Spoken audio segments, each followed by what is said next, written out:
दोस्तों, समंदर में इस वक्त जो कुछ चल रहा है उसने पूरी दुनिया की टेंशन बढ़ा दी है। हॉर्मुज से लेकर ओमान की खाड़ी तक हालात इतने ज्यादा गर्म हो चुके हैं कि हर गुजरते घंटे के साथ युद्ध का खतरा और बड़ा होता जा रहा है। अमेरिका ने ईरान के तेल टैंकरों पर हमला कर दिया है। ईरान ने जवाब में जहाज पकड़ लिया है और अब हॉर्मुज पर कब्जे को लेकर ऐसा कानूनी दांव खेला गया है जिसने वॉशिंगटन की नींद उड़ा दी है। हालात सिर्फ बयानबाजी तक सीमित नहीं हैं। समंदर में जंगी जहाज आमने सामने हैं, मिसाइलें तैनात हैं और दुनिया का सबसे अहम तेल रास्ता अब बारूद के साए में खड़ा है। 8 मई की शाम जैसे ही खबर आई कि अमेरिकी सेंट्रल कमांड यानी सेंटकॉम ने ईरान से जुड़े 2 बड़े तेल टैंकरों को निशाना बनाया है, उसके बाद पूरी मिडिल ईस्ट पॉलिटिक्स में भूचाल आ गया। अमेरिका ने दावा किया कि उसके फाइटर जेट्स ने एमटीसी स्टार थर्ड और एमटी सेवड़ा नाम के जहाजों के इंजन सेक्शन को सटीक तरीके से निशाना बनाया ताकि वे आगे ना बढ़ सकें। अमेरिकी सेना का कहना है कि ये जहाज प्रतिबंधों को तोड़ते हुए ईरानी बंदरगाहों तक तेल पहुंचाने की कोशिश कर रहे थे। लेकिन असली सवाल यहां यह उठता है कि क्या यह सिर्फ प्रतिबंध लागू कराने की कार्रवाई थी या फिर यह सीधे सीधे ईरान को आर्थिक तौर पर घुटनों पर लाने की कोशिश है। अमेरिका ने जहाजों को पूरी तरह तबाह नहीं किया, लेकिन इंजन और कंट्रोल सिस्टम पर हमला करके उन्हें समुद्र के बीचों बीच रोक दिया गया। इसका सीधा मतलब यह है कि अमेरिका सिर्फ चेतावनी नहीं दे रहा, बल्कि अब ईरान की तेल सप्लाई लाइन को काटने की पूरी रणनीति पर काम कर रहा है। खबरें यह भी हैं कि इससे पहले भी एक और टैंकर को इसी तरह रोका गया था। यानी यह कोई एक दिन की कार्रवाई नहीं, बल्कि लगातार चल रहा ऑपरेशन है। दोस्तों, इस वक्त अमेरिका ने करीब 70 से ज्यादा ईरानी तेल टैंकरों को अलग अलग जगहों पर रोक रखा है। इन जहाजों में करोड़ों बैरल तेल मौजूद है, जिसकी कीमत अरबों डॉलर बताई जा रही है। सोचिए, तेल से भरे इतने बड़े जहाज समंदर में खड़े हैं, लेकिन आगे नहीं बढ़ पा रहे। यह सिर्फ आर्थिक नुकसान नहीं, बल्कि ईरान की पूरी ऊर्जा रणनीति पर हमला माना जा रहा है, क्योंकि ईरान की अर्थव्यवस्था काफी हद तक तेल निर्यात पर निर्भर करती है। अगर तेल बाहर नहीं जाएगा तो पैसा नहीं आएगा, और अगर पैसा नहीं आएगा तो अंदरूनी दबाव बढ़ेगा। लेकिन अमेरिका की इस कार्रवाई के बाद ईरान भी चुप नहीं बैठा। ईरानी विदेश मंत्रालय ने इसे बेहद गैर जिम्मेदाराना सैन्य एडवेंचर बताया और कहा कि इसका जवाब जरूर दिया जाएगा। और दोस्तों, जवाब सिर्फ बयान में नहीं आया, जवाब समंदर में आया।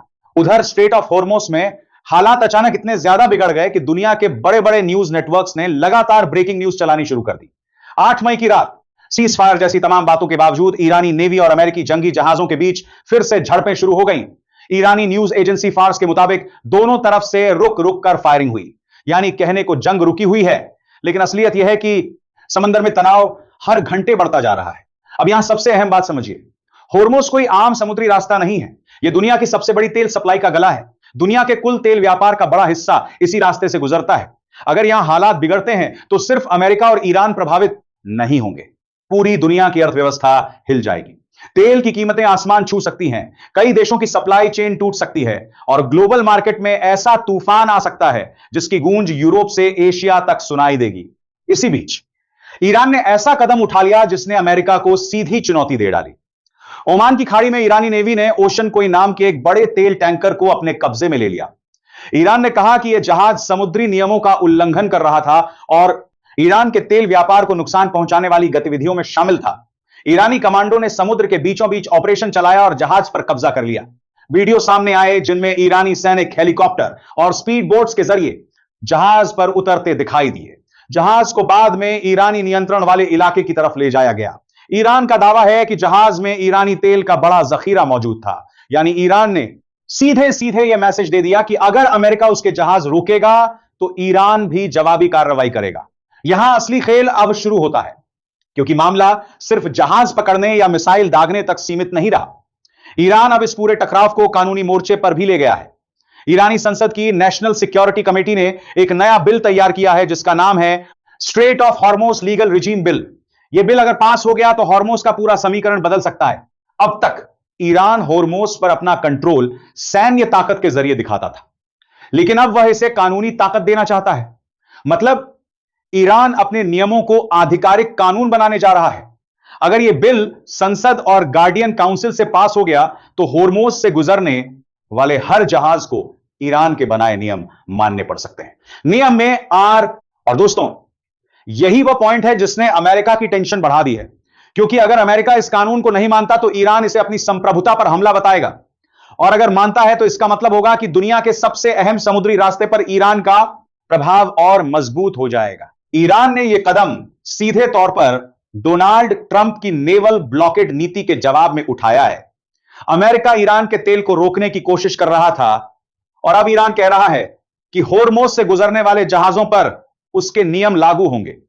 यानी अब समंदर में सिर्फ जंगी जहाज नहीं भिड़ रहे, कानून और ताकत की लड़ाई भी शुरू हो चुकी है।